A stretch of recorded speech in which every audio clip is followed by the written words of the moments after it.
Hi everyone, welcome to the bare minimum education. तो इस video में हम विजन आईएएस के जून मंथ के पॉलिटी और गवर्नेंस के सेक्शन को कवर करेंगे। Now this is going to be a very important video, क्योंकि आज जितने भी टॉपिक्स हम डिस्कस करेंगे उससे बहुत सारे क्वेश्चंस डेवलप किए जा सकते हैं। हम हर एक पॉइंट पे देखेंगे कि किस तरह का क्वेश्चन बन सकता है और उसका क्या एक एप्ट आंसर होगा। और बहुत सारे कॉन्सेप्ट्स जो आप खुद से पढ़ेंगे तो आपको काफी ट्रबलसम लग सकते हैं, लेकिन हर वो चीज जहां पे आप स्टक हो सकते हैं इस पर्टिकुलर कंटेंट में, वो इस वीडियो में एक्सप्लेन की जाएगी।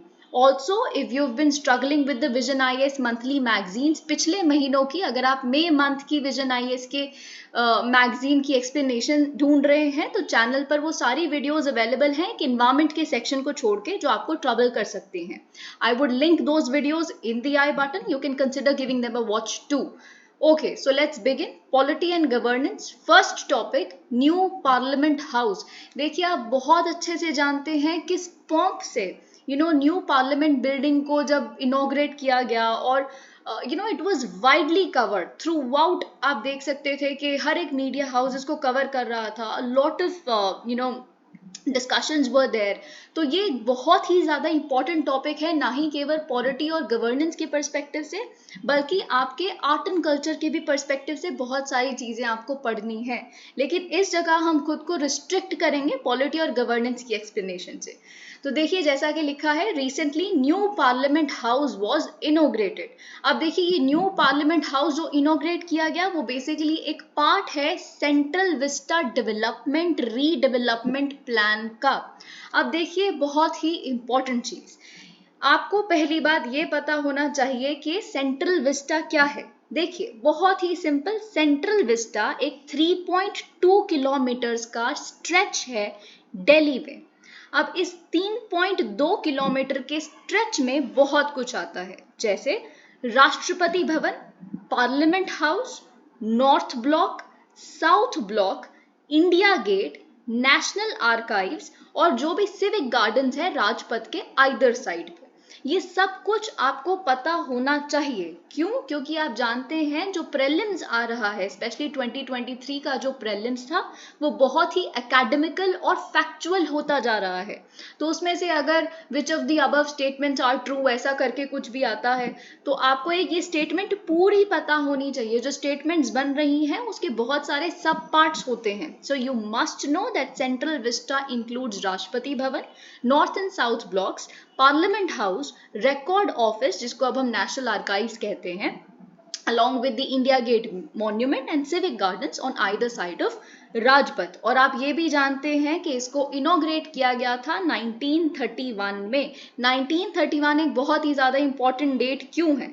देखिए, अब थोड़ा सा हम यहाँ पे इस बॉक्स पे आ जाते हैं अबाउट प्रेजेंट बिल्डिंग, लेकिन यहाँ पे हम थोड़ा सा मॉडर्न हिस्ट्री का रिलेशन भी देख लेते हैं।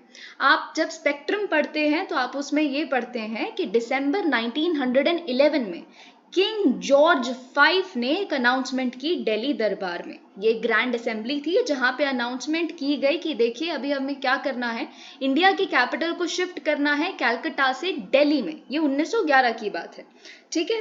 तो फिर ये बेसिकली, अब जब हमें कैपिटल बनाना है अंग्रेजों का दिल्ली को, तो बहुत कुछ यहाँ पे कंस्ट्रक्ट करना पड़ेगा।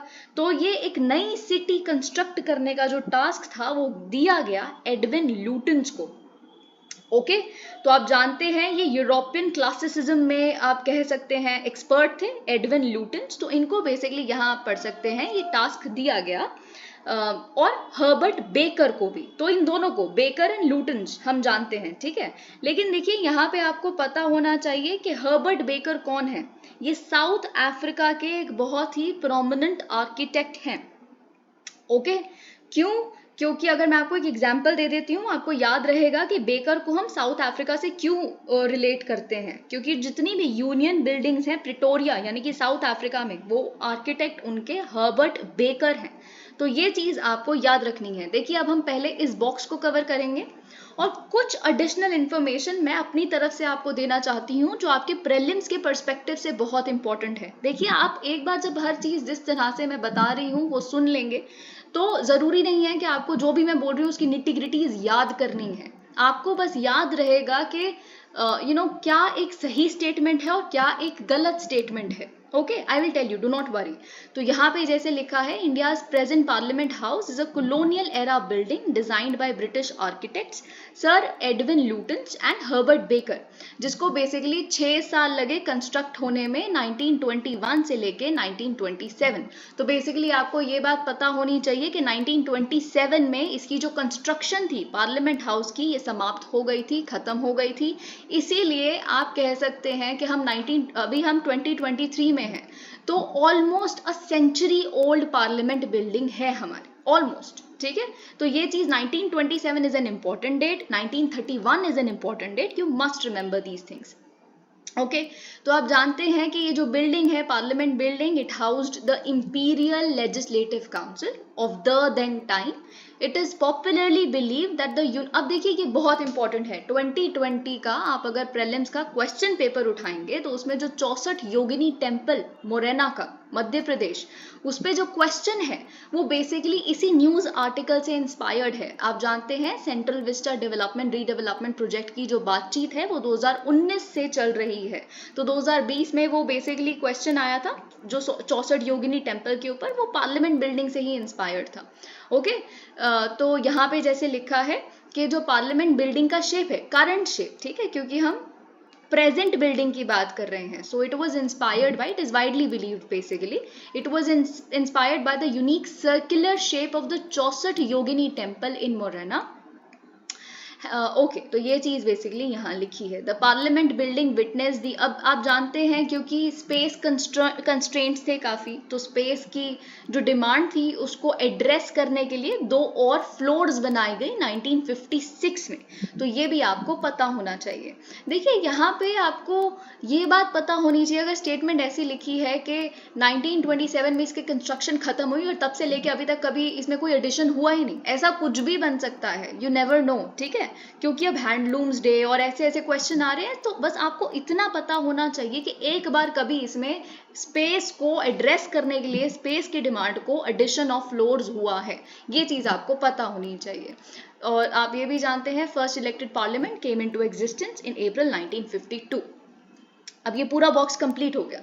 ठीक है, अब आप मेरे से कुछ प्रीलिम्स के रिलेटेड 1-2 बातें और समझने की कोशिश कीजिए आपके लिए बहुत ज्यादा इंपॉर्टेंट है ये बातों के बारे में पता होना। ठीक है, तो आपको पहली बात तो ये पता होना चाहिए कि साउथ ब्लॉक और नॉर्थ ब्लॉक क्या कॉन्स्टिट्यूट करते हैं। अभी मैंने सेंट्रल विस्टा के कंपोनेंट्स आपको बताए थे, ये आपको क्यों पता होना चाहिए। अगेन आप प्रीलिम्स के क्वेश्चन PYQs उठा के देखिए, आपको पता चलेगा कि बहुत सारी जगहों के हेडक्वार्टर्स और ये कहाँ है, इस तरह की इंफॉर्मेशन आजकल पूछी जा रही है। ओके, तो आपसे बेसिकली आप जानते हैं कि पार्लियामेंट हाउस और सेंट्रल विस्टा जब इतना न्यूज में है, तो एटलीस्ट आपको कुछ बेसिक इंफॉर्मेशन अपनी कैपिटल के बारे में पता होनी चाहिए। ठीक है, तो साउथ ब्लॉक जो है, साउथ ब्लॉक में आता है prime minister's office. Let me just write it for you. Okay, तो I am writing it here. ठीक है, साउथ ब्लॉक में क्या क्या आता है, prime minister's office, ministry of defence and ministry of external affairs. ठीक है, तो आपको ये बात पता होनी चाहिए। अब आई am writing it here. Basically जो आपको नॉर्थ ब्लॉक के बारे में पता होना चाहिए कि नॉर्थ ब्लॉक क्या कॉन्स्टिट्यूट करता है। तो नॉर्थ ब्लॉक में बेसिकली मिनिस्ट्री ऑफ फिनेंस और होम मिनिस्ट्री आती है। ठीक है, तो ये चीज आपको पता होनी चाहिए। I am sorry for the noise out there, पर ये चीज आपको हो सकता है कि आपसे पूछा जाए, क्योंकि अब सेंट्रल विस्टा के बारे में इतनी बात हो ही रही है, तो ये भी आप जान लीजिए। ठीक है, साउथ ब्लॉक में PMO मिनिस्ट्री ऑफ डिफेंस और ministry of external affairs, north block में मिनिस्ट्री ऑफ फिनेंस और होम मिनिस्ट्री आती है। ठीक है, तो ये चीज आपको पता होनी चाहिए। अब देखिए, एक बहुत ही इंपॉर्टेंट GS1 के पर्सपेक्टिव से आपका क्वेश्चन बनता है कि कैसे यू नो आपका जो नया पार्लियामेंट बिल्डिंग है वो एक भारत श्रेष्ठ भारत स्पिरिट को एनविजन करता है, या फिर कैसे एक भारत श्रेष्ठ भारत की एपिटमी है हमारी न्यू पार्लियामेंट बिल्डिंग। तो अब आपसे एक्सपेक्ट किया जाता है कि आप ये सारे पॉइंट्स जो यहाँ लिखे हैं वो लिखें, फ्लो चार्ट के फॉर्म में लिखें, कैसे भी, ठीक है। तो ये इज समथिंग वेरी इंपॉर्टेंट। तो लोकसभा का जो हॉल है, अगर आपने ये सारे विजुअल्स देखे हैं, न्यूज़ कवर की है जब भी ये आई थी, तो आपको पता होगा जो लोकसभा का हॉल है वो किस थीम पे बेस्ड है, हमारी नेशनल बर्ड पीकॉक। जब आप लोकसभा हॉल देखेंगे, आप एक बारी गूगल सर्च कीजिए, आप वीडियो भी देख सकते हैं तो आपको उसमें दिखेगा। अगर आप उस पर रूफ देखेंगे तो रूफ में जो पीकॉक के फेदर्स होते हैं उस तरह से वो बना हुआ है पूरा रूफ, और जो ग्रीन सामने स्पीकर के जो पीछे का बैकग्राउंड है it's all green, so it's done on that theme.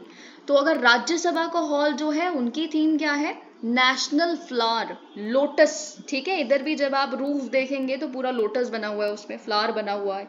और जो आप पीछे स्पीकर के पीछे यानी कि चेयरमैन के पीछे वाली वॉल भी देखेंगे तो उस पर एक पैनल लगा हुआ है which is sort of flowery and all, ठीक है। तो ये चीज़ आपको पता होनी चाहिए। क्यों पता होना चाहिए? क्योंकि इसको बेसिकली ऐसे इंटरमिंगल किया जा सकता है कि लोकसभा का जो हॉल है इट इज़ बेस्ड, प्रेलिम्स के परस्पेक्टिव से मैं आपको बता रही हूँ, वो किसकी थीम पे बेस्ड है, नेशनल फ्लावर की थीम पे, लोटस के बेसिस पे। और राज्यसभा का जो हॉल है वो पीकॉक के थीम पे। अब देखिए यहाँ पे आपको उस समय ऐसा लग भी सकता है कि शायद ठीक लिखा है। क्यों? क्योंकि हम यूजुअली समझते हैं कि लोकसभा में अभी बीजेपी मेजॉरिटी में है और इतनी सारी कंट्रोवर्सी चल रही है, तो लोटस से रिलेटेड उनका जो सिंबल है तो मे बी लोकसभा का रखा होगा उन्होंने, कुछ भी ऐसे दिमाग में आ सकता है आपके, कोई भी लॉजिक वहां पे आ जाता है एग्जामिनेशन हॉल में, which is not quite right. तो ये चीज़ आपको पता होनी चाहिए। साथ ही में नेशनल ट्री द बनियन, तो जो नेशनल ट्री को प्लांट किया गया है on the premises of the parliament. और सबसे important, inclusion of the symbolic single symbolising the transfer of power, जो बेसिकली ब्रिटिशर से हमारी नई गवर्नमेंट को, इंडिपेंडेंट गवर्नमेंट को दिया गया। So transfer of power to Indians है ना, सिंगल उसका सिंबॉलिक है। ओके तो ये स्पीकर की चेयर के बिल्कुल साथ प्लेस किया गया है।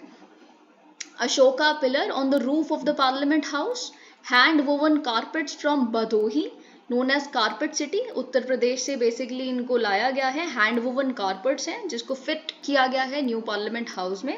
6 गेट्स हैं जो डेडिकेट किए गए हैं वाटर, लैंड एंड स्काई को, जो बेसिकली ग्रैटिट्यूड एक्सप्रेस करता है to the friendly nature of Indian civilisation. Ashoka Chakra आपको पता होना चाहिए कि मेन गेट पे बनाया गया है न्यू पार्लियामेंट हाउस की, और सत्यमेव जयते भी लिखा गया है, ठीक है। वुड आई है नागपुर से, मार्बल आया है गुजरात से, स्टोन वर्क है राजस्थान का, बैम्बू वुड फ्लोरिंग है त्रिपुरा से।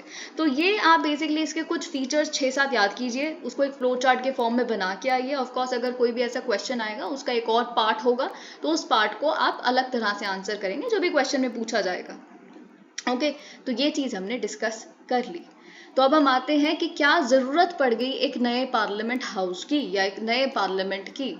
क्यों? क्योंकि नैरो सीटिंग स्पेस है प्रेजेंट बिल्डिंग में। पहली बात तो जो प्रेजेंट बिल्डिंग है वो ये सोच के कभी बनाई ही नहीं गई थी कि एक बाय कैमरल लेजिस्लेचर होगा। ओके ये इंपीरियल लेजिस्लेटिव काउंसिल के लिए बनाई गई थी, तो बाय कैमरल लोकसभा राज्यसभा ये उस समय नहीं सोचा गया था। सबसे इंपॉर्टेंट बात दूसरी कि जो नंबर ऑफ सीट्स हैं वो it is very likely that the number of seats is going to increase unless it is again frozen, ठीक है। क्योंकि आप जानते हैं जब आप अपनी लक्ष्मीकांत पढ़ते हैं तो उसमें ये बात लिखी है कि 2026 तक जो नंबर ऑफ सीट्स हैं वो फ्रीज कर दी गई हैं, लेकिन 2026 के बाद जो भी नया सेंसस होगा, इमीडिएट सेंसस होगा, उसके बेसिस पे दोबारा से डीलिमिटेशन होगी और उसके बेसिस पे सीट्स इंक्रीज होगी, क्योंकि ऑफ कोर्स पॉपुलेशन बढ़ चुकी है। 1971 से अभी तक कितनी पॉपुलेशन बढ़ गई है, तो of course population has gone up, the number of seats would also go up. तो इतना तो सीटिंग स्पेस है ही नहीं। दूसरा डिस्ट्रेस्ड इंफ्रास्ट्रक्चर, देखिए बहुत सारी चीजें जैसे फायर सेफ्टी एक मेजर कंसर्न है और बिल्डिंग को डिज़ाइन ही नहीं किया गया इस तरह से, जो प्रेजेंट फायर नॉर्म्स है वो उसको इनकलकेट ही नहीं किया गया था उस पर।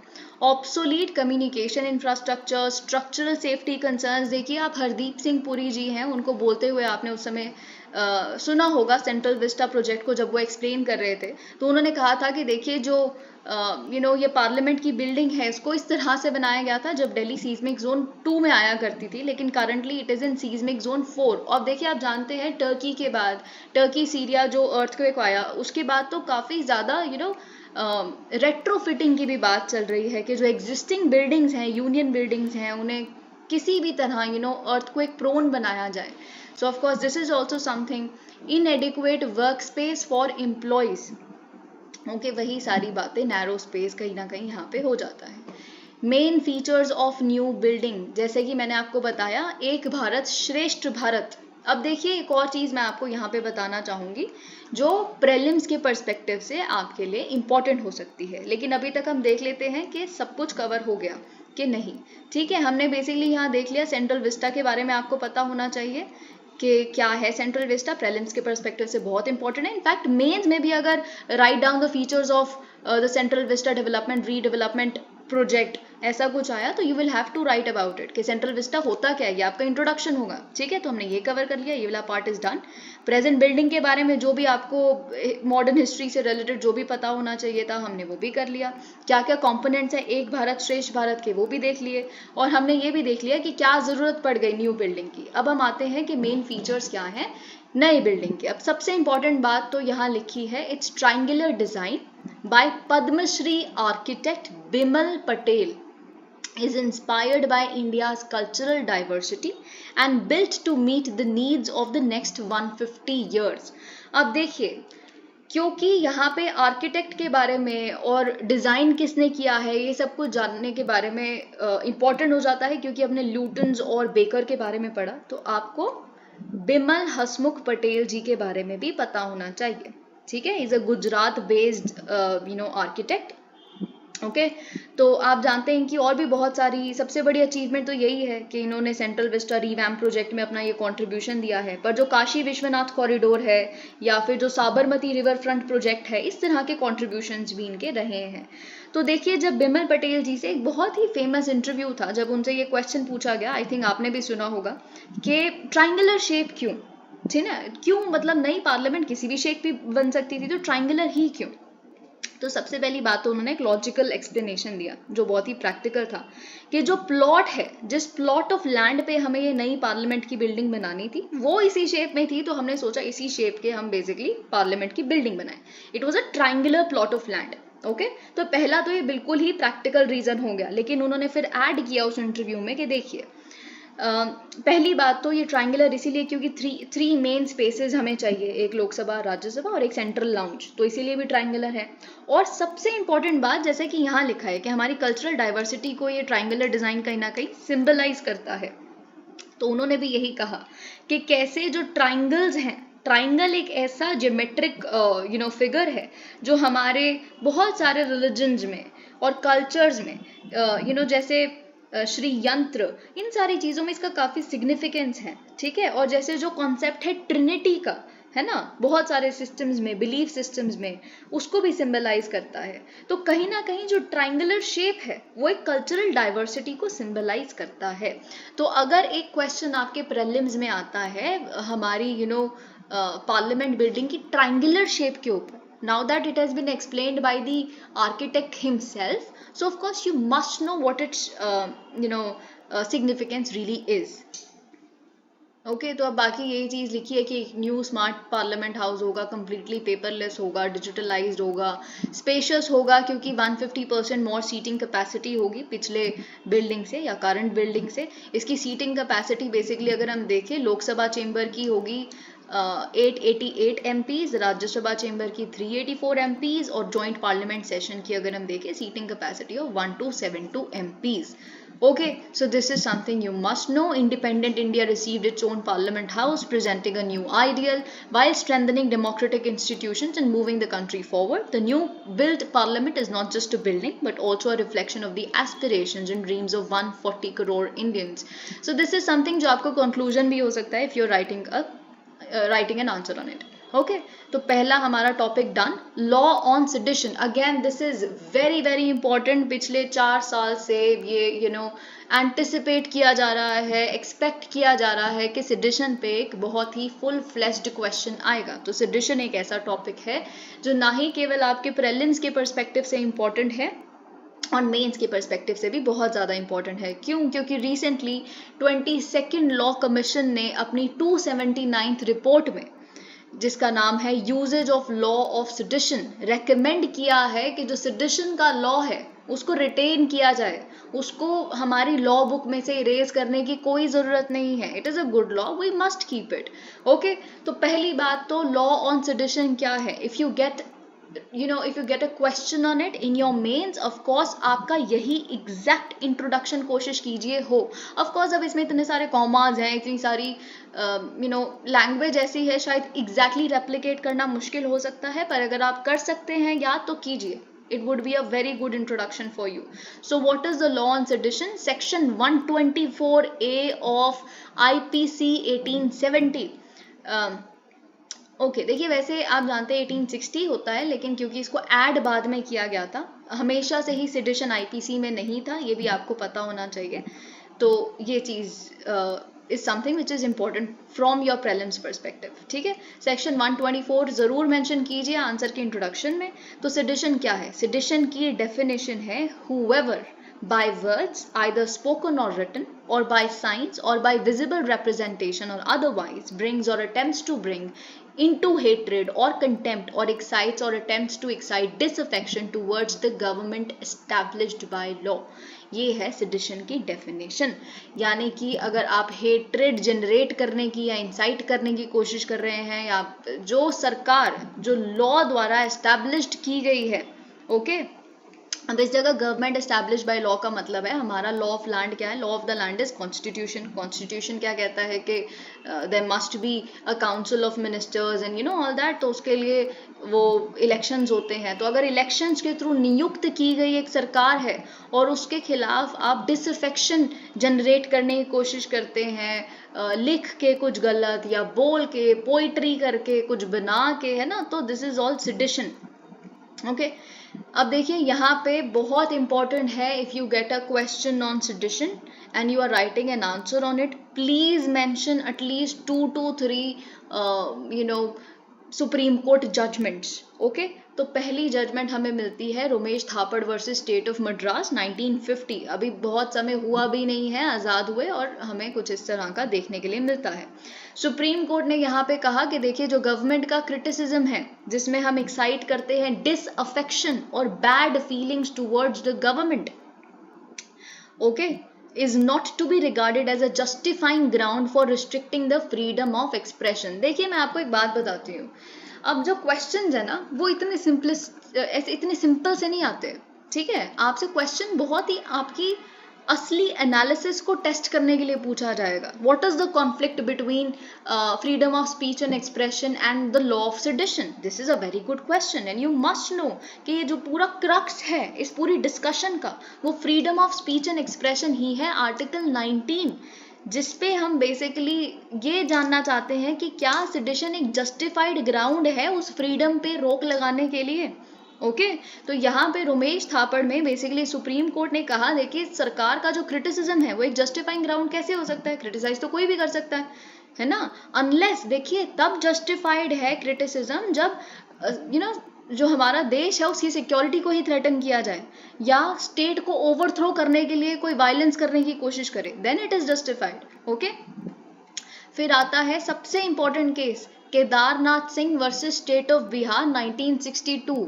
प्लीज नो दिस, क्योंकि आपके प्रीलिम्स में, क्योंकि अब देखिए आप जानते हैं या तो only 2 pair, only 3 pairs correct, इस तरह के क्वेश्चन में तो ये फिट नहीं होगा। लेकिन अगर उस तरह का क्वेश्चन आता है जिसमें statement 1 is the statement 1 is correct, statement 1 and 2 both are correct, statement 2 is the explanation of this that, ऐसा करके कुछ आता है, उसमें 2 स्टेटमेंट्स होती हैं और वो सेडिशन पे क्वेश्चन बनाना है, तो मैं definitely, if I am the UPSC, I would definitely put one of the statements as In Kedarnath Singh versus State of Bihar 1962, Supreme Court upheld the validity of Section 124A. आपको ये बात पता होनी चाहिए, okay, कि section 124A यानी कि sedition constitutionally valid है। लेकिन यहाँ पे कैच है, ओके, तो उन्होंने ये कहा कि देखिए ये सिर्फ उस तरह की speech which is likely to incite public disorder, उसी को हम सेडिशन कह सकते हैं जिससे पब्लिक डिसऑर्डर क्रिएट हो जाए, ठीक है। अब फिर आता है एक और बहुत इंपॉर्टेंट केस, ये कोविड-19 के समय का केस है। मिस्टर विनोद दुआ, आई होप आप जानते हैं, बहुत ही सीनियर जर्नलिस्ट थे ये।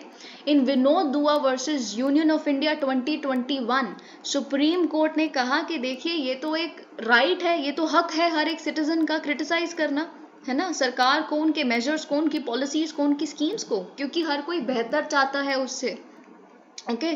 तो ये चीज यहाँ लिखी है, criticism is fine as long as he does not incite people to violence against the government established by law। Again वही चीज केदारनाथ वाली, ठीक है। लेकिन सबसे इंपॉर्टेंट केस है रिसेंटली, ये 2022 होना चाहिए, ये मई 2022 का केस है, 11 मई 2022 आई थिंक। तो SG Vombatkere versus Union of India, ये जो केस है बेसिकली, इसमें सुप्रीम कोर्ट ने डायरेक्ट किया सभी स्टेट गवर्नमेंट्स को और सेंट्रल गवर्नमेंट को कि देखिए जितने भी पेंडिंग ट्रायल्स हैं सेडिशन से रिलेटेड, जितनी भी पेंडिंग अपील्स हैं, जो प्रोसीडिंग्स हैं, जो which arise out of the charge framed under section 124A, it is to be kept in abeyance, यानी कि टेम्परेरली सस्पेंड किया जाता है उनको, या फिर टेम्परेरली डिसयूज कर दिया जाएगा अब से सेडिशन को, ओके। अब यहाँ पे बेसिकली ओपिनियन रखा गया सुप्रीम कोर्ट द्वारा कि देखिए जो सेक्शन 124A है आईपीसी का, है ना, जो इसके रिगर्स हैं, they are not quite in tune with the current social milieu, यानी कि आज वो इन्वायरमेंट है ही नहीं, हम आज कॉलोनियल रजीम के अंडर थोड़े ना रहते हैं, तो सेडिशन की क्या जरूरत है। सेडिशन को तो लाया है हमें प्रताड़ित करने के लिए गया था, ताकि हम सरकार के खिलाफ, उस ब्रिटिश सरकार के खिलाफ कभी कुछ बोल ही ना पाए, तो why is it needed today, okay. तो ये चीज आपको पता होनी चाहिए।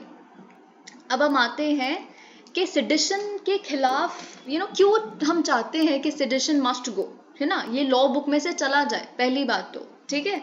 अब देखिए अगर आपसे क्वेश्चन पूछा जाता है कि सेडिशन होना चाहिए नहीं होना चाहिए, तो ऑफ कोर्स आप उसको 2 पार्ट्स में डिवाइड करेंगे, आप उसके कुछ एडवांटेजेस भी लिखेंगे और आप उसके कुछ डिसएडवांटेजेस भी लिखेंगे, यानी कि क्रिटिसिज्म्स लिखेंगे। तो क्रिटिसिज्म आपको यहाँ से मिल जाते हैं, और जो लॉ कमीशन ने प्रपोज किया है, ये सारे जो लॉ कमीशन के प्रपोजल्स हैं या फिर जो आर्ग्यूमेंट्स फॉर सेडिशन है, ये आपका बेसिकली दूसरा पार्ट बन जाता है। So you will get the entire answer here, okay.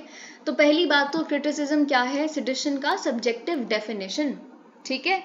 तो श्रेया सिंगल केस जो था 2015 का, उसमें भी सुप्रीम कोर्ट ने कहा था कि देखिए ये जो वेग और ओवर ब्रॉड ऑफेंसेस हैं, ये अनकॉन्स्टिट्यूशनल ही होते हैं, क्योंकि क्या रीजनेबल रिस्ट्रिक्शन है फ्री स्पीच में। अब देखिए ये जो डेफिनेशन है, इसमें सरकार अगर चाहे तो कुछ भी फिट कर सकती है ना, कुछ भी, है ना। एक कार्टून बन गया मेरे ऊपर, मैं सरकार हूँ, मुझे अच्छा नहीं लगा, मैं कह दूंगी ये डिसअफेक्शन क्रिएट कर रहा है मेरे खिलाफ या मेरी पर्सनालिटी के खिलाफ, and it can become sedition if I so wish, है ना। तो ये इतनी जो ब्रॉड ऑफेंसेस हैं, तो ये सब्जेक्टिविटी लेके आते हैं। दूसरा, चिलिंग इफेक्ट ऑन डिसेंट। देखिए डिसेंट तो सबका हक है, राइट, लेकिन आज अगर कोई अपना डिसेंट भी एक्सप्रेस करेगा, ऐसा यहाँ लिखा है, तो उसको एक डर हो सकता है कि अपना ओपिनियन, अपना डिसेंट एक्सप्रेस करते ही मुझे जेल हो जाएगी, है ना, अगर लेजिटिमेट भी हो चाहे मेरी क्रिटिसिज्म। तीसरा, लो कन्विक्शन रेट। देखिए जो कन्विक्शन रेट का मतलब क्या होता है कि जब conviction, I think you very well know कि आप पे एक चार्ज फ्रेम किया गया और फिर फाइनली ट्रायल हुआ और उससे ये पता चला कि आप कसूरवार हैं, डिक्लेयर कर दिया जाए आपको कि आपसे गुनाह हुआ है, तो आप कन्विक्ट बन जाते हैं।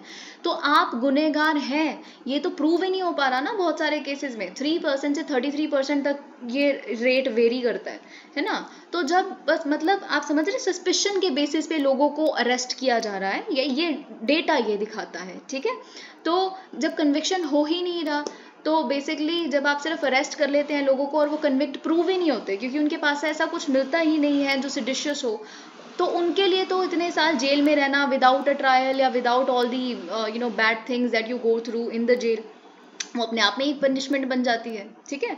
तो ये चीज़, एलिगेशंस ऑफ मिसयूज, ठीक है, मिसयूज की एलिगेशंस कि सरकार को अगर कुछ नहीं अच्छा लगे तो of course it can be taken as sedition. Existence of other laws, अब देखिए ये एक बहुत बड़ा आर्ग्यूमेंट है कि जब और लॉज एग्जिस्ट करते हैं प्रिवेंटिव डिटेंशन के लिए, या बाकी सेक्शन 144 आप जानते हैं जो हर बार इम्पोज किया जाता है CRPC का, ठीक है, तो ये बहुत है ना, क्या ज़रूरत है सेडिशन की। Unity, integrity and security of India can be really maintained through these laws, why sedition, okay। And the last one is repealed in other jurisdictions. देखिए जब हम एक कॉलोनियल रजीम थी हमारे यहाँ पे, तो वो सेडिशन लेके आए। अब जो UK और इंग्लैंड बेसिकली जिन्होंने हमारे ऊपर ये इम्पोज किया, हमारी कंट्री में जो लेके आए, उन्होंने अपनी कंट्री में रिपील कर दिया इसे 2009 में, जैसे कि आप यहाँ पढ़ सकते हैं, है ना। तो और उन्होंने इसलिए रिपील किया क्योंकि उनका ये कहना है ये freedom of speech and expression के खिलाफ जाता है, और यही तो सारा मुद्दा है ना। ऑस्ट्रेलिया भी एक कॉलोनी थी, तो वहाँ पे भी, सिंगापुर में भी, हर जगह रिपील हो गया, फिर इंडिया में क्यों नहीं, ठीक है। तो ये भी एक आर्ग्यूमेंट है।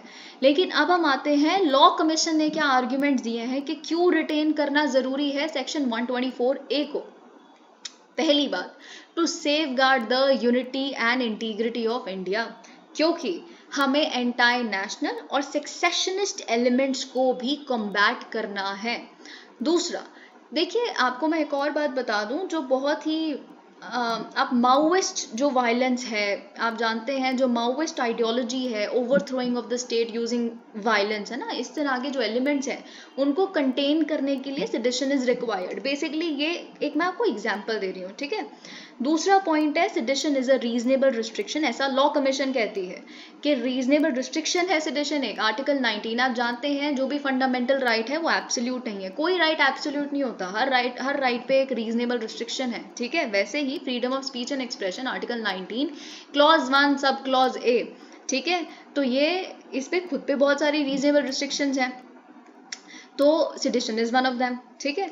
तीसरा, एग्जिस्टेंस ऑफ, अब देखिए ये बहुत इंपॉर्टेंट है कि जो काउंटर टेरर लेजिस्लेशंस एग्जिस्ट करती हैं, ठीक है, लेकिन वो जगह नहीं ले सकती सेक्शन 124A की, ठीक है। क्योंकि देखिए अगर हम सेडिशन हटा दें, सेक्शन 124 हटा दें और हम कहें कि और लॉज भी तो एग्जिस्ट करते हैं उसके साथ डील करने के लिए, जो अभी हमने ऊपर आर्ग्यूमेंट देखा, तो लॉ कमीशन का कहना है सेडिशन से ऊपर फिर अब स्ट्रिंजेंट लॉज आ जाते हैं। सेडिशन तो फिर भी थोड़ा हल्का लॉ है, इससे ऊपर इस तरह के क्राइम्स के लिए यूआपा लग जाएगा, अनलॉफुल एक्टिविटीज प्रिवेंशन एक्ट या नेशनल सिक्योरिटी एक्ट, जिसमें पूरी कंट्री की जितनी भी नेशनल सिक्योरिटी फोर्सेज हैं उनको इनकलकेट करना पड़ेगा, और फिर बेल भी ऑलमोस्ट इम्पॉसिबल बन जाती है, तो फिर वो ठीक है। अभी तो सेडिशन तो फिर भी ठीक है कि 3 साल तक की जेल हो जाती है, वो तो बहुत ही मुश्किल है, वो ठीक है आप लोगों के लिए, ऐसा लॉ कमीशन कहती है।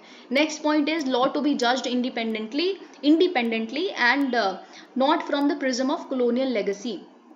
देखिए लॉ कमीशन का ये कहना है कि जस्ट बिकॉज एक particular law colonial in origin है, इसका मतलब ये थोड़ा ना कि लॉ ही बेकार है, उस सारे लॉ को रिपील कर दो, है ना। बहुत सारी चीज कॉलोनियल इन ओरिजिन है, हमारा पार्लियामेंट कॉलोनियल इन ओरिजिन है, तो उसको भी कर दो, फिर हटा दो, है ना। तो ये एक यहाँ पे आर्ग्यूमेंट है। Realities differ in every jurisdiction, तो उन्होंने कहा कि देखिए हो गया होगा रिपील US में, UK में, सिंगापुर में, उनकी अपनी हिस्ट्री है, अपनी जोग्राफी है, अपनी पॉपुलेशन, अपनी डाइवर्सिटी है, इस तरह की चीज़ें। वहाँ इतनी डाइवर्स तो कोई कंट्री नहीं है जितनी इंडिया है ना। तो और उन केसेस में भी अगर हम देखें तो उनके जो सेडिशन का लॉ है उसे मर्ज कर दिया गया है काउंटर टेरर लेजिस्लेशन के साथ, जो भी वहाँ एग्जिस्ट करती होंगी, लेकिन इंडिया के केस में ऐसा नहीं है कंपैटिबल, तो we shouldn't be doing that. Misuse not ground for removal, देखिए यहाँ पे लॉ कमीशन एक बहुत बड़ी बात कही है, ऑल्दो आप इसको सेडिशन के पर्सपेक्टिव से देखेंगे तो शायद आप डिसएग्री कर सकते हैं, पर मैं आपको वैसे बता रही हूँ, एक बहुत अच्छा पॉइंट है ये बोलना कि जस्ट बिकॉज एक पर्टिकुलर लॉ का मिसयूज होता है, इसका मतलब ये नहीं है कि उसको रिमूव कर दिया जाए। क्या ज़रूरत है? एडिक्वेट प्रोसीजरल सेफगार्ड्स लाने की ज़रूरत है ताकि उसका मिसयूज सरकार ना कर सके, ठीक है, क्योंकि security and integrity of India बहुत इंपॉर्टेंट है। दिस वाज समथिंग जो आप लिखेंगे अपने फॉर में, और ऊपर वाले जो आर्ग्यूमेंट्स है वो अगेंस्ट में लिखेंगे with supreme court judgements of course. ठीक है, अब देखिए और जो रिकमेंडेशन है लॉ कमीशन की हम देख लेते हैं। लॉ कमीशन ने प्रपोज किया है कि देखिए जो केदारनाथ जजमेंट है 1962, उसमें उन्होंने ऊपर एक बात कही थी। ठीक है, उन्होंने क्या कहा था कि तब केवल एक स्पीच को या एक चीज को सेडिशन माना जाएगा जब आपकी टेंडेंसी हो to incite violence and cause public disorder. तो यहाँ पे लॉ कमीशन प्रपोज करती है कि जो वर्ड्स हैं वर्बैटिम ऐड कर दीजिए सेडिशन की डेफिनेशन में, है ना। हम तो बल्कि ऐसा लॉ कमीशन कह रही है, हम तो बल्कि वही कह रहे हैं जो सुप्रीम कोर्ट कह रही है। हम तो कहते हैं कि डेफिनेशन में ही ऐड कर दो आप। ओके, दूसरा क्या यहाँ पे प्रपोजल है, अब देखिए ये बहुत इंपॉर्टेंट है, ध्यान से सुनिएगा इस बात को। जो करंट सिनेरियो है उसमें सेक्शन 124A, इस केस में अगर आपको अरेस्ट किया जाए, बेसिकली अगर आपको चार्ज किया जाए, तो आपको जेल हो सकती है अप टू 3 years का मतलब क्या होता है, 3 साल तक की सजा। यानी कि 1 साल भी मेरे पे डिपेंड करता है, मैं जज टू जज डिपेंड करेगा, डिस्क्रिशन ऑफ जज आ जाती है यहाँ पे, बहुत सब्जेक्टिविटी आ जाती है। किसी पे किसी को सेडिशन के केस में 2 साल की सजा हो रही है, किसी को 1 साल की, किसी को 1.5 साल की, किसी को कुछ महीनों की भी हो सकती है ना। लेकिन 3 साल से ज्यादा नहीं हो सकती। 3 साल से सजा होनी है तो लाइफ इम्प्रिजनमेंट सीधा। तो देखो बीच का इतना बड़ा गैप कहाँ गया, है ना। किसी को 4 साल का मन करे करने का तो कर ही नहीं सकते, है ना। तो ये ऐसा लॉ कमीशन ने कहा कि इसको हम इम्प्रूव करना चाहते हैं, तो हम प्रपोज कर रहे हैं कि इन्हांस कर दो jail term up to 7 years और लाइफ इम्प्रिजनमेंट। ओके, फिर यहाँ पे देखिए लिखा है कि एक प्रोसीजरल सेफगार्ड भी हम लेके आते हैं। जैसे कि मैंने ऊपर आपको बताया, ऐसा लॉ कमीशन कहती है कि जस्ट बिकॉज किसी चीज़ का मिसयूज हो रहा है तो इसका मतलब ये नहीं उसको रिमूव कर दो, कुछ प्रोसीजरल सेफगार्ड्स लाए जा सकते हैं। तो यहाँ पे उन्होंने कहा है कि हम आपको एक सजेस्ट करते हैं प्रोसीजरल सेफगार्ड, जैसे कि सेडिशन के केस में FIR तब ही रजिस्टर की जाएगी। देखिए, I will read it first. No FIR shall be registered for sedition unless a police officer not below the rank of inspector conducts a preliminary inquiry and grants permission for registering a first information report. तो यहाँ पे अगर जब तक एक police officer who is not below the rank of inspector एक preliminary inquiry नहीं conduct कर लेते, तब तक सेडिशन के केस में FIR दर्ज करने की परमिशन नहीं मिल सकती। ठीक है, अगर वो दे देते हैं परमिशन इंक्वायरी कंडक्ट करने के बाद, तभी होगी FIR दर्ज।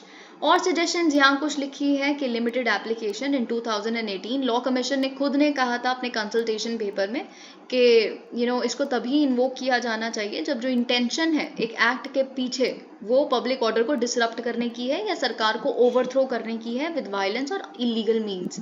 ठीक है, तो training and awareness police officers, अब ये चीज़ भी आप खुद से पढ़ सकते हैं। अब हम आते हैं थर्ड पॉइंट पे, grievance redressal assessment and index GRAI।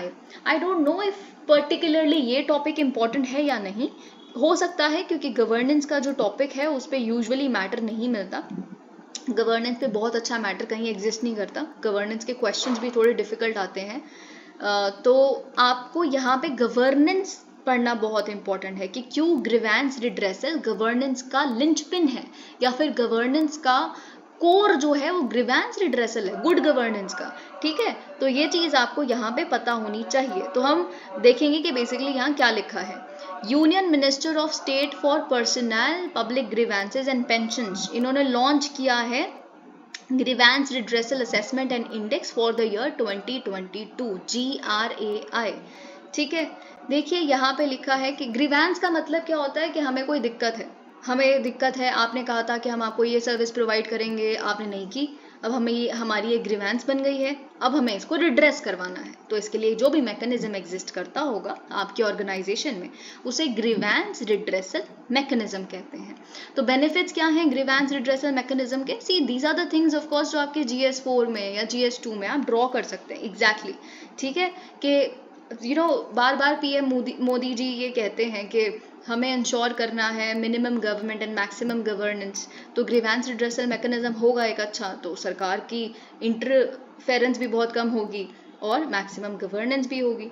ठीक है, अब देखिए ये एक चैनल हो सकता है सिटीजन्स के लिए अपनी ग्रीवेंसेस को वॉइस करने के लिए। सिटीजन फीडबैक बहुत इंपॉर्टेंट है। जब तक सिटीजन्स बताएंगे नहीं कि उन्हें दिक्कतें क्या हैं, सर्विसेज को इम्प्रूव कैसे किया जाएगा, मिनिस्ट्री को क्वालिटी फीडबैक मिलता है। Okay, accountability, transparency, trust building, ये सब कुछ ग्रीवेंस रिड्रेसल से ही होता है। अब हम ब्रीफली देख लेते हैं grievance redressal assessment and index के बारे में। तो आप जानते हैं कि इसको कंसेप्चुलाइज और डिज़ाइन किया गया है department of administrative reforms and public grievances द्वारा, जो ministry of personal, public grievances and pensions के अंडर आता है।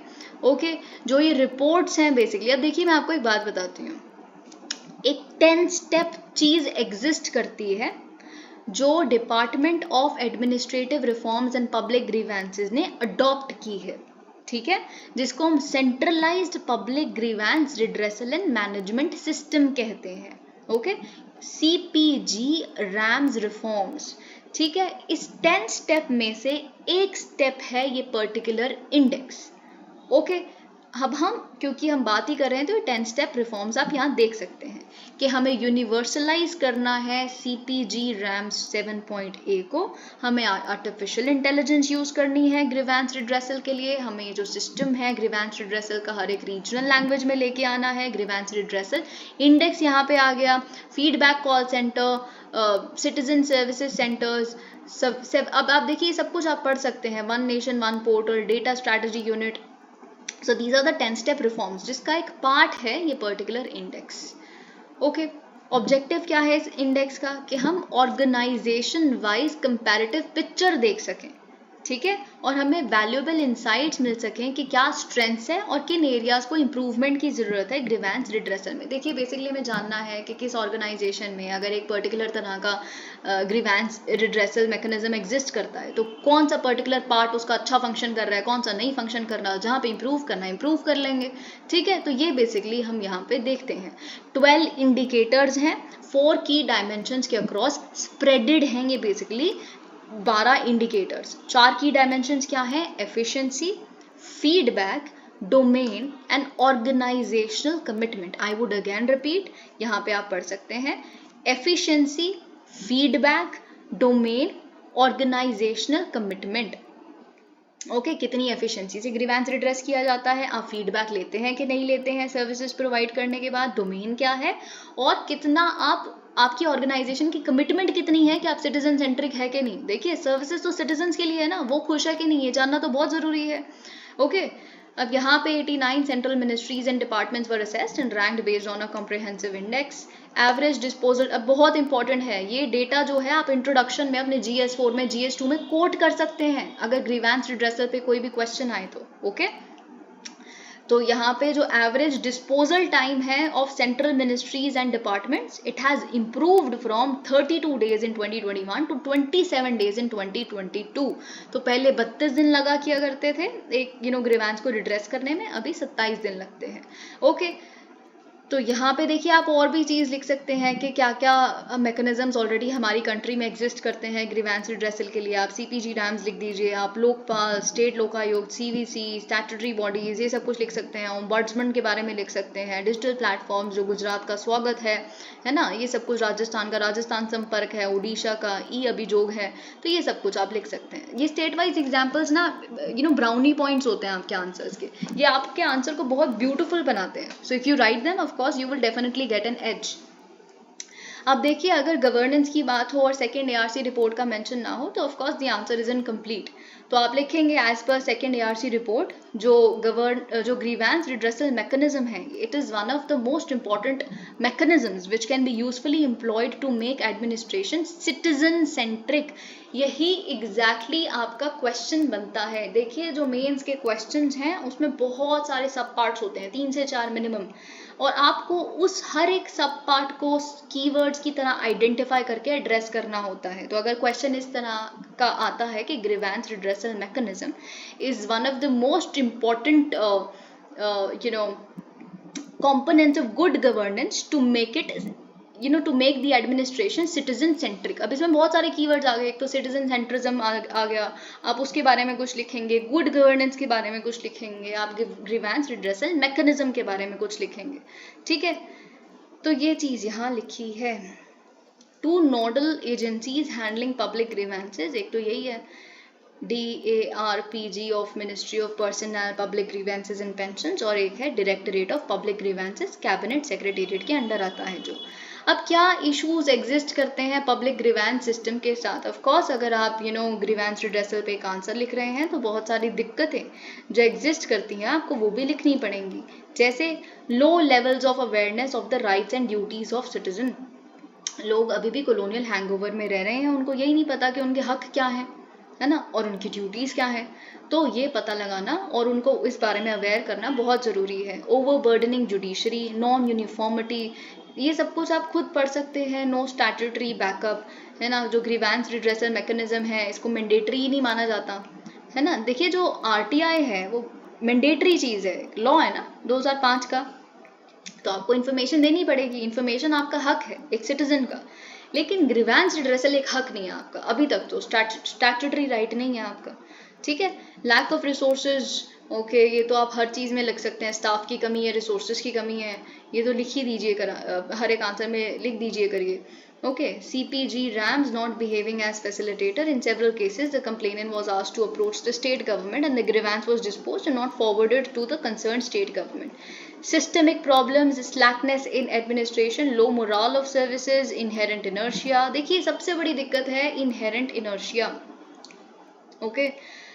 देखिए बहुत सारे लोग जो सरकारी दफ्तरों में काम करते हैं, एडमिनिस्ट्रेशन में काम करते हैं, ये रीज़न देते हैं कि हमें कोई इंसेंटिव नहीं है अच्छा काम करने के लिए, बिकॉज वी वेरी वेल सी के सैलरी तो आनी है हर महीने, और जो डिसऑनेस्ट लोग हैं वो प्रमोट होते रहते हैं और हमें प्रमोशन नहीं। बहुत सारी ऐसी चीज़ें ट्रूथफुलनेस मेंटेन करने के लिए वो कहते हैं कि हमें पीनलाइज किया जाता है। So this is something which must be dealt with, lack of proper authority and accountability. Okay, तो क्या मेजर्स लिए जा सकते हैं स्ट्रेंथन करने के लिए ग्रीवेंस रिड्रेसल मैकेनिज्म को? सबसे पहली बात, आइडेंटिफिकेशन। देखिए आपको कोई भी क्वेश्चन आए ना, चाहे वो GS3 का हो, GS2 का हो, स्पेशली GS3 में, क्योंकि वहाँ पे बहुत तरह के इकोनॉमी के, सिक्योरिटी के क्वेश्चंस आते हैं, तो आप क्या लिखेंगे? लैंडस्लाइड पे क्वेश्चन आ रहा है या फिर कुछ भी इस तरह का क्वेश्चन आ रहा है, तो आप लिखते हैं मैपिंग। पहले तो आइडेंटिफाई करो कि कौन से प्रोन एरियाज हैं, वैसे यहाँ पे भी मैपिंग करो। सबसे पहले आइडेंटिफाई करो कि कौन से ऐसे एरियाज हैं जो करप्शन प्रोन है। ओके, यहाँ पे जहाँ पे ग्रीवेंस जनरेशन की जो संभावना है वो बहुत ज़्यादा है, और फिर वहाँ पे वर्क ऑडिट कंडक्ट करना शुरू करो। Awareness among citizen, very important, publicity कीजिए उनके हकों के बारे में इलेक्ट्रॉनिक मीडिया के through. Attitudinal change in civil servants through rewarding good work. Yes exactly, जब तक गुड वर्क को, ऑनेस्टी को, एफिशिएंसी को रिवॉर्ड नहीं किया जाएगा तब तक ये एटीट्यूडनल चेंज नहीं आएगा, इनर्शिया नहीं जाएगा, ठीक है। तो ये चीज़ यहाँ लिखी है। और ऑफ कोर्स आप जब वे फॉरवर्ड लिख रहे हैं या ऐसा कुछ भी लिख रहे हैं तो सेकेंड ARC की कुछ रिकमेंडेशंस है। पहला, पब्लिक ग्रीवेंस ऑफिसर्स होना बहुत ज़रूरी है। जैसे पब्लिक इंफॉर्मेशन ऑफिसर्स एग्जिस्ट करते हैं central information commission, state information commissions में, वैसे ही हमें पब्लिक ग्रीवेंस ऑफिसर्स की ज़रूरत है। मतलब क्या है? बेसिकली स्टैट्यूटरी बैकअप दीजिए ग्रीवेंस रिड्रेसल को, जैसे राइट टू इंफॉर्मेशन को मिला हुआ है। ये सेकेंड ARC कहती है, all grievance petitions received should be satisfactorily disposed by these officers within 30 days। अब देखिए आप खुद सुनिए, आप अगर जैसे IAS एक सर्विस है, इंडियन एडमिनिस्ट्रेटिव सर्विस, या IPS एक सर्विस है, वैसे अगर एक सर्विस बन जाएगी पब्लिक ग्रीवेंस सर्विसेज, है ना, एग्जाम्पल ले रही हूँ मैं, तो जब उनका काम ही ग्रीवेंस रिड्रेसल है, तो आप सोचिए इंडिया में तो ग्रीवेंस 30 दिन के अंदर अंदर ऑफिसर है ना हर डिस्ट्रिक्ट में या हर एक पर्टिकुलर एरिया में, तो उसको करेगा ही करेगा ना रिड्रेस, बस खत्म बात। तब तो बहुत एफिशिएंसी आ जाएगी पूरे इंडिया में, अनएम्प्लॉयमेंट भी थोड़ी कम हो जाएगी, तो यहाँ पे क्या लिखा है, non adherence to the time limit should invite financial penalties. Okay, अगर आप 30 दिन में नहीं करते तो something must be cut from your salary. Suggestions by parliamentary standing committee on personal public grievances law and justice 2021, तो उसमें यहाँ पे लिखा है CPG RAMS जो है, it must play the role of a facilitator without impinging on the nature of federalism. All ministries to undertake a regular review of grievances raised in print and electronic media. Suo moto cognizance लीजिए, ठीक है, because GRM is part and parcel of the machinery of any and every administration. If you want the administration to be transparent, accountable, etc., GRM is the key. Okay, तो अब देखिए और भी recommendations कुछ यहाँ लिखी हैं कि कैसे आप सिटीजन सेंट्रिक बना सकते हैं एडमिनिस्ट्रेशन को, है ना, one size does not fit all, एक ही अप्रोच हर जगह फिट नहीं हो सकती। वाइड कंसल्टेशन कीजिए, सिविल सोसाइटी जो ग्राउंड लेवल पे काम करते हैं उनसे पूछिए, उनको ज़्यादा अच्छे सजेशंस पता है। Redressal mechanism in case of a default, periodic evaluation of citizen charters, hold officers accountable, consumer protection, लोक अदालत, this is something which of course you can write on your own. अब हम आते हैं नेक्स्ट टॉपिक पे which is the last large topic. उसके बाद हम शॉर्ट न्यूज़ देखेंगे। शॉर्ट न्यूज़ में से एक न्यूज़ बिल्कुल इंपॉर्टेंट नहीं है, इनफैक्ट एक दो न्यूज़ ही है जो इंपॉर्टेंट है, आई विल टेल यू। तो हम देखेंगे OTT रेगुलेशन इन इंडिया। अब देखिए OTT, यहाँ पे सबसे पहली बात तो आपको OTT समझने की ज़रूरत है कि क्या होता है। तो न्यूज़ क्या है, recently digital publisher content grievances council ने रेकमेंड किया है कुछ प्यूनिटिव एक्शन अगेंस्ट और on an OTT platform, invoke करते हुए इंफॉर्मेशन टेक्नोलॉजी रूल्स को, 2021 के इन रूल्स को। नॉट इम्पॉर्टेंट, आप सुनिए ओवर द टॉप प्लेटफॉर्म का मतलब क्या है। देखिए यहाँ पे लिटरल समझने की कोशिश कीजिए। यहाँ पे 3 वर्ड्स हैं, ओवर द टॉप मतलब किसी के ऊपर, किसके ऊपर, है ना। तो एक इंटरनेट है, आप डेटा पैक डलवाते हैं या फिर आप वाईफाई यूज करते हैं, ठीक है। तो जो इंटरनेट है आपके फोन में ऑलरेडी एग्जिस्ट करता है, ठीक है। Over the top of it, over the top of the internet connection you already have in your cell phones or in your laptops etc, कुछ सर्विसेज अगर आपको प्रोवाइड करवा दी जाए, ठीक है, आपको स्पेसिफिकली उसको देखने के लिए, एक मूवी देखने के लिए, अगर आप नेटफ्लिक्स देखना चाहते हैं, अगर आप नेटफ्लिक्स पे जाके एक मूवी देखना चाहते हैं, ठीक है। एक और चीज OTT में एक चीज होती है डिमांड, ठीक है। डिमांड का एक बहुत बड़ा रोल है। जैसे आप एक मूवी देखना चाहते हैं, ओके, तो आप क्या करेंगे, आपके पास इंटरनेट है आपके फोन में, you will go over the top of it and you will click on Netflix, and go to your desired movie, उस पर क्लिक करेंगे, आपका डिमांड है, उस पर आपने क्लिक किया और उस मूवी को देखा आपने। इसके लिए आपको कोई एक स्पेशल इंटरनेट पैकेज खरीदने की जरूरत नहीं थी वो मूवी देखने के लिए, है ना, और आपके पास एक डिमांड थी। तो ये basically over the top platform का मतलब है, जिस्ट है, आप कह सकते हैं, ओके। तो अब आप जानते हैं जो इंडिया की OTT व्यूअरशिप है, अगर OTT पे कोई क्वेश्चन आता है तो of course you can start with this particular data. अभी 43 मिलियन पीपल की है, it of course is poised to go to 50 million by the end of 2023, okay. India के केस में अगर हम रेगुलेटरी पार्लेंस या रेगुलेटरी डेफिनेशन के terms में देखें तो OTT प्लेटफॉर्म्स को हम publishers of online curated content कहते हैं, ठीक है। Online curated content is audio visual content जिसमें films, web series, podcast etcetera सब कुछ आते हैं, जो व्यूअर्स को अवेलेबल किए जाते हैं ऑन देयर डिमांड, ठीक है। तो ये चीज़ आप सब्सक्रिप्शन ले सकते हैं, आपको फ्री भी मिल सकता है, ज़रूरी नहीं है कि सब्सक्रिप्शन बेस्ड ही OTT प्लेटफॉर्म हो। On demand is something which is very important. Prelims में आए ना, तो प्रीलिम्स में आपका कंसेप्ट चेक किया जाता है। On demand is something which is very very central to the idea of OTT, okay. जब आपका मन करे तब देखो, okay. Digital publisher content grievances council क्या है, registered by ministry of information and broadcasting, set up under the aegis of internet and mobile association of India, officially recognised है, independent self regulatory body है for online curated content providers, ठीक है। OTTs के लिए basically self regulation कर दिया, तभी तो एक प्यूनिटिव एक्शन इन्होंने रेकमेंड किया है।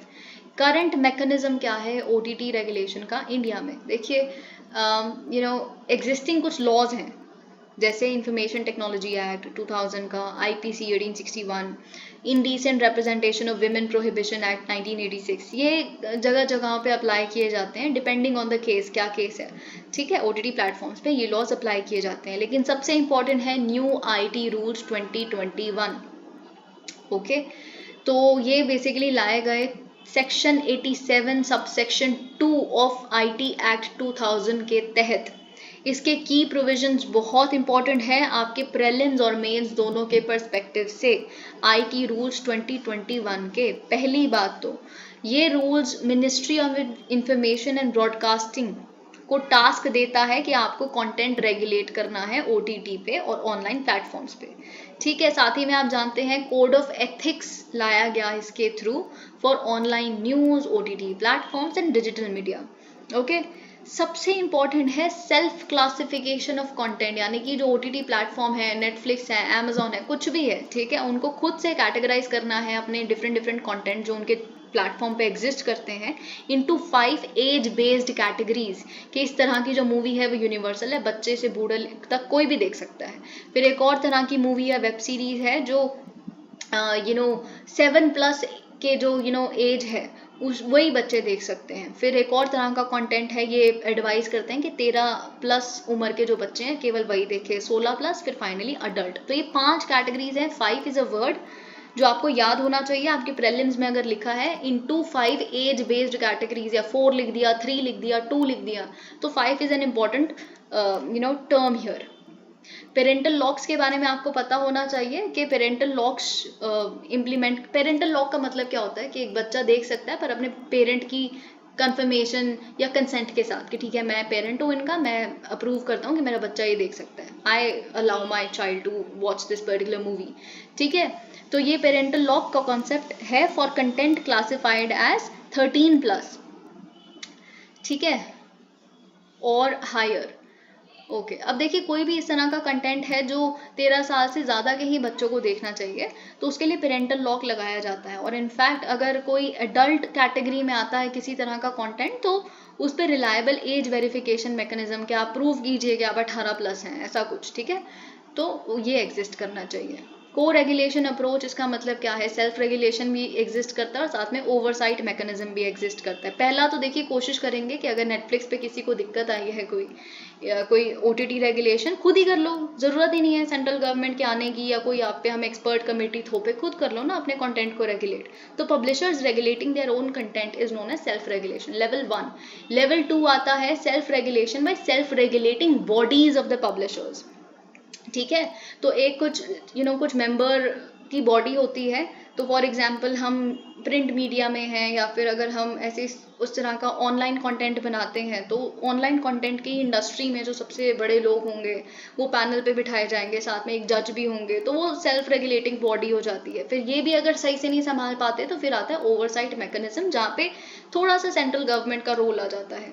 तो को रेगुलेशन अप्रोच ये है कि सेल्फ रेगुलेशन के साथ साथ ओवरसाइट मैकेनिज्म भी मिनिस्ट्री लेवल पे एग्जिस्ट करता है, ठीक है। ग्रीवेंस रिड्रेसल मैकेनिज्म एक 3 लेवल, जैसा कि मैंने बताया। एक तो होगा ग्रीवेंस रिड्रेसल ऑफिसर, जो पब्लिशर है यानी कि जो OTT प्लेटफॉर्म है वो खुद का अपना एक ग्रीवेंस रिड्रेसल ऑफिसर को अपॉइंट करेंगे, जो इंडिया में ही बेस्ड होंगे, इंडिया के ही होंगे, ओके, मोस्ट मतलब इंडिया में बेस्ड होने चाहिए, ओके। तो वो will be responsible for the redressal of grievances received by it। फिर दूसरा है सेल्फ रेगुलेटरी बॉडी, जैसा कि मैंने आपको बताया कि इस तरह की body would be headed by a retired जज ऑफ द सुप्रीम कोर्ट और हाई कोर्ट और इंडिपेंडेंट एमिनेंट पर्सन, जो भी मतलब उस इंडस्ट्री में भी कोई एमिनेंट पर्सन हो सकता है, और 6 मेंबर से ज़्यादा नहीं हो सकते। फिर आता है ओवरसाइट मैकेनिज्म, जिसमें मिनिस्ट्री ऑफ इंफॉर्मेशन ब्रॉडकास्टिंग आएगी, ये फॉर्मुलेट करेंगे inter departmental committee for hearing grievances. अब देखिए बहुत सारे चैलेंजेस एसोसिएटेड हैं OTT रेगुलेशन के साथ, कि अगर आप सब कुछ ऐसे रेगुलेट करने लगेंगे तो फ्रीडम ऑफ एक्सप्रेशन या फ्रीडम ऑफ क्रिएशन कहाँ गई, वो क्रिएटिविटी, उस पर भी रोक लगाते जाएंगे आप, तो क्रिएटिव फ्रीडम के ऊपर सवाल है। दूसरा है लो कंप्लायंस, रेगुलेशन रूल्स तो पता नहीं कितने एग्जिस्ट करते हैं, पर आपको पता है उनकी कितनी ब्रीच हो रही है आए दिन। OTT वेबसाइट्स पे आप देखते हैं बहुत सारी चीज़ें, वहाँ पे कौन सा ग्रीवेंस रिड्रेसल, अगर आपको फेसबुक पे कोई दिक्कत आती है तो आपके दिमाग में भी आ रहा है, और कभी कभी तो आप कंप्लेन करके देखना, उसका रिड्रेसल आपको दिखेगा कि लूज है बहुत कंप्लायंस, ठीक है। privacy and data protection, jurisdictional issues, difficult to monitor and ensure compliance, वही एक ही 2 पॉइंट्स को स्ट्रेच करके 5 पॉइंट बना देते हैं और कुछ नहीं होता यहाँ पे। वे अहेड, हमें बेसिकली नेशनल ब्रॉडकास्टिंग पॉलिसी की ज़रूरत है, क्योंकि जितना ज़्यादा OTT कंटेंट और ये सब कुछ बढ़ता जा रहा है उतना ज़्यादा रेगुलेशन की डिमांड होगी, और जितना जल्दी हमें ये समझ आ जाए उतना हमारे लिए अच्छा है। हम बहुत लेट हो गए आर्टिफिशियल इंटेलिजेंस के नेगेटिव चीज़ों को समझने में, अभी भी खैर छोड़िए, इस पर हम किसी और दिन बात करेंगे। Recognising distinction between online content from conventional, देखिए ऑनलाइन कंटेंट कन्वेंशनल कंटेंट से बहुत अलग है। कन्वेंशनल कंटेंट पे जो सेंसरशिप नॉर्म्स हैं या पैराडाइम्स हैं वो यहाँ अप्लाई नहीं किए जा सकते, इसीलिए यहाँ पे कुछ क्रिएटिव फ्रीडम की बहुत ज़्यादा ज़रूरत है, और साथ ही में रेगुलेशन भी डिफरेंट पैरामीटर्स पे होनी चाहिए। अवेयरनेस जनरेट कीजिए अबाउट प्रोविजंस, रेगुलर ऑडिटिंग होनी चाहिए, ओके यही पीरियोडिक ऑडिट होगी अगर कि कितनी एक्चुअल एग्जिस्टेंस है भी है ग्रीवेंस रिड्रेसल की या नहीं है, या फिर कैसे क्या एफिशिएंसी है आपके इसको कंट्रोल मैकेनिज्म्स की या एज वेरिफिकेशन की। इसका एक ऑडिट हो इंडिपेंडेंट बॉडी द्वारा, और स्टेक होल्डर्स को एंगेज कीजिए, ठीक है, क्योंकि जो स्टेक होल्डर्स हैं, जितने भी लोग इन्वॉल्व हैं इस पूरे ओटीटी प्लेटफॉर्म है, रेगुलेटरी बॉडी, सब कुछ सबको साथ बिठा के क्या चैलेंजेस हैं इस पर्टिकुलर फील्ड में, उसके बारे में सजेशंस लीजिए, क्या मिसयूज होता है, हो सकता है, और फिर आप एक बैलेंस अप्रोच दीजिए रेगुलेटरी फ्रेमवर्क को लेके। अब देखिए हम आते हैं न्यूज़ एंड शॉर्ट्स पे। तो मैं पहले ही आपको बता देती हूँ कि जो गवर्नर है, पता नहीं हम कितनी बार डिस्कस कर चुके हैं और आए दिन न्यूज़पेपर में आता है, तो गवर्नर तो मैं आपको बिल्कुल एक्सप्लेन यहाँ नहीं करूँगी, आप अपने लक्ष्मीकांत में भी पढ़ते हैं। हम यहाँ न्यूज़ देखेंगे इंपॉर्टेंट क्या है। हम general consent to CBI 2021 mains का क्वेश्चन भी था ये, तो हम we will look at things, देखते हैं कि क्या क्या यहाँ पे इंपॉर्टेंट है। एफर्मेटिव एक्शन देखिए बहुत इंपॉर्टेंट है। एफर्मेटिव एक्शन का मतलब क्या होता है? देखिए अगर तो आप समझते हैं कि रेजर्वेशन इज मतलब एफर्मेटिव एक्शन का सिनोनिम है reservation, that's not quite true. एक तरह का एक तरीका है एफर्मेटिव एक्शन को इम्प्लीमेंट करने का रेजर्वेशन या कोटा, ठीक है।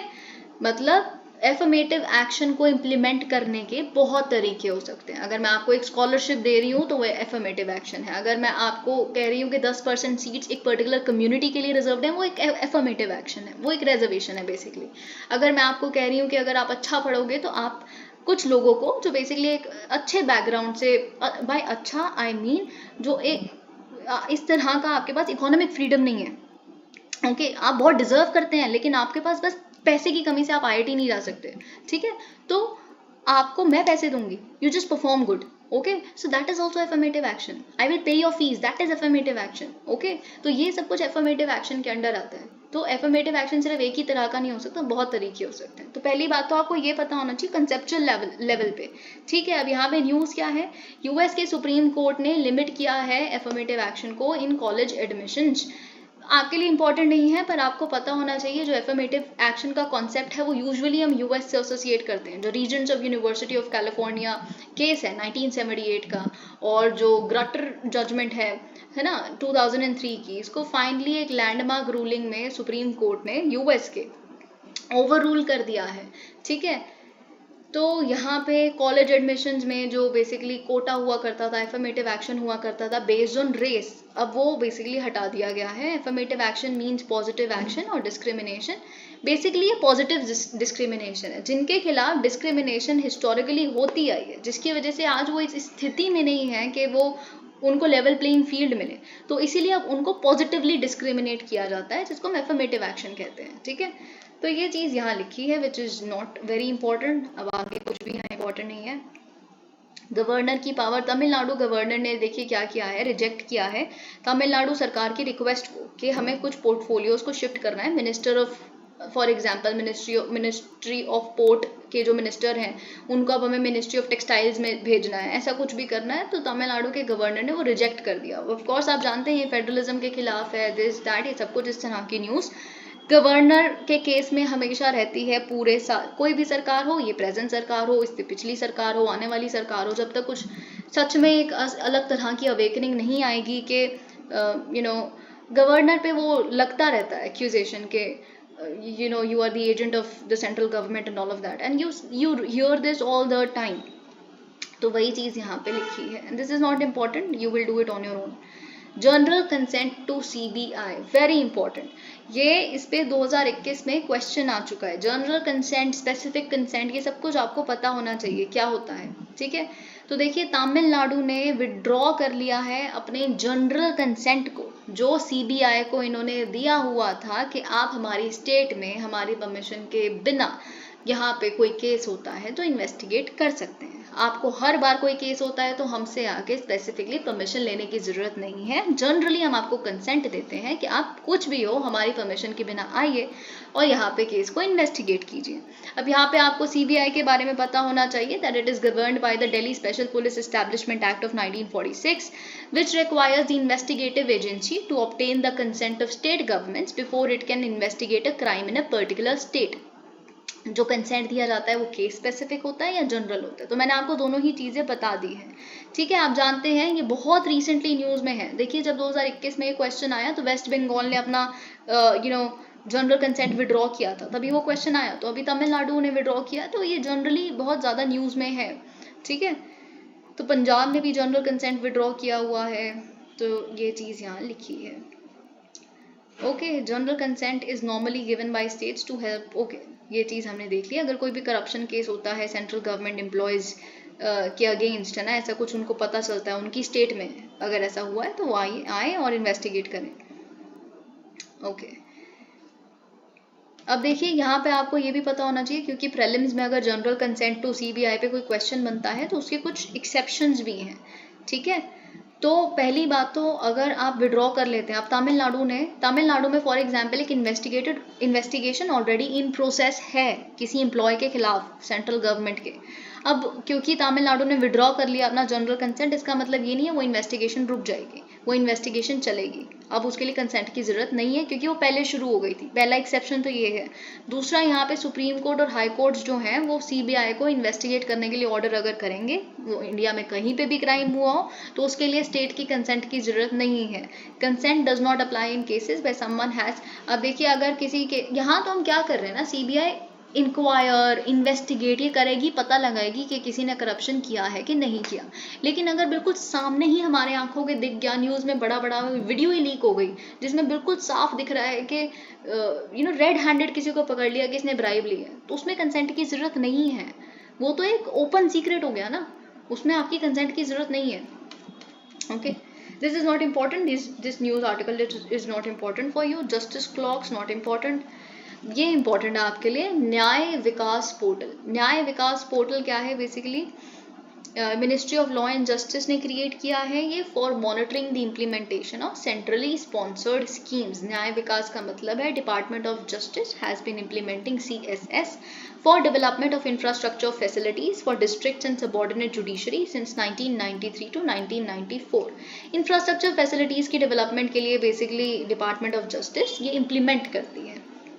ओके, सेंट्रल असिस्टेंस प्रोवाइड की जाती है स्टेट गवर्नमेंट को, यूटी एडमिनिस्ट्रेशंस को for construction of court halls and residential units for judicial officers, जजेस ऑफ डिस्ट्रिक्ट एक्सेट्रा। फंडिंग के केस में आप जानते हैं 90:10 यूनियन टेरिटरीज के बेस में, देखिए नॉर्थ ईस्टर्न और हिमालयन स्टेट्स में 90:10 का ही रहता है, यूटीज में 100%, क्योंकि UT is nothing but a central government का ही पार्ट एक, ठीक है, मतलब you get my point right. और बाकी बची हुई स्टेट्स के लिए 60:40। पंचायत डेवलपमेंट इंडेक्स, देखिए आप इतनी बार सुनते होंगे जब भी आप अपना GS 4 पढ़ते हैं, बस इतना आपको पता होना चाहिए कि panchayat development index is released by union ministry of panchayati raj. क्यों? क्योंकि इवेल्युएट करना है कि पंचायती राज में क्या प्रोग्रेस चल रहा है, ठीक है। तो स्कोर्स उनको दिए जाते हैं उनकी परफॉर्मेंस के बेसिस पे, फिर उनको कैटेगराइज किया जाता है 4 ग्रेड्स में। कौन कौन से ग्रेड हैं? Grade A 75 to 90%, grade B 60 to 75%, grade C 40 to 60%, grade D under 40%. Thank you so much. Please like the video.